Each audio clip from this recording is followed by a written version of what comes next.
హిందూ నదులను తనలో కలుపుకునే మహాసముద్రం వంటిదని, అదే హిందూ ధర్మం గొప్పతనమని అటవీ పర్యావరణ దేవాదాయ శాఖ మంత్రి కొండా సురేఖ అన్నారు. రామరాజ్యం పేరుతో తెలంగాణ రాష్ట్రంలో అశాంతిని సృష్టిస్తూ రావణ రాజ్యం చేస్తామంటే చూస్తూ ఊరుకోబోమని మంత్రి స్పష్టం చేశారు.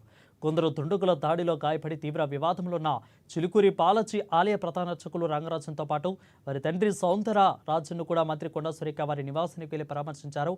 సీఎం రేవంత్ రెడ్డి ప్రభుత్వం వారికి అన్ని వేళలా అండగా ఉంటుందని మంత్రి వారి కుటుంబానికి భరోసానిచ్చారు.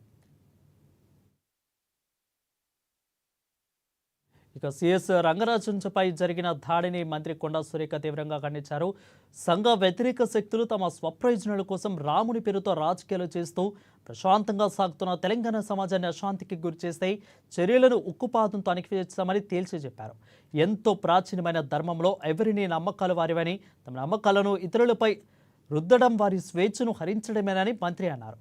తన జీవితం పర్యాంతం కూడా ధర్మానికే కట్టుబడి జీవించిన రాముని పేరుతో హింసకు పాల్పడడం విచారకరమని అన్నారు. ఈ దాడికి కారకులైన వారిని చట్టబద్ధంగా శిక్షిస్తామని తేల్చెప్పారు.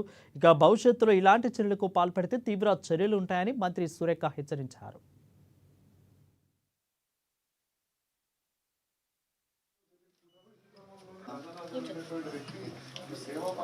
బాలాజీ టెంపుల్ అనేది అంటే తెలంగాణ రాష్ట్రంలోనే వెంకటేశ్వర స్వామికి సంబంధించి అయితే భక్తులందరూ కూడా ఎందుకంటే కలియుగ దైవం కావడంతో చాలా మంది ప్రజలు కూడా ఇక్కడికి వచ్చి మొక్కలు చెల్లించుకుంటారు. ఈ క్రమంలోనే ప్రజలందరికీ కూడా ఒక్కసారిగా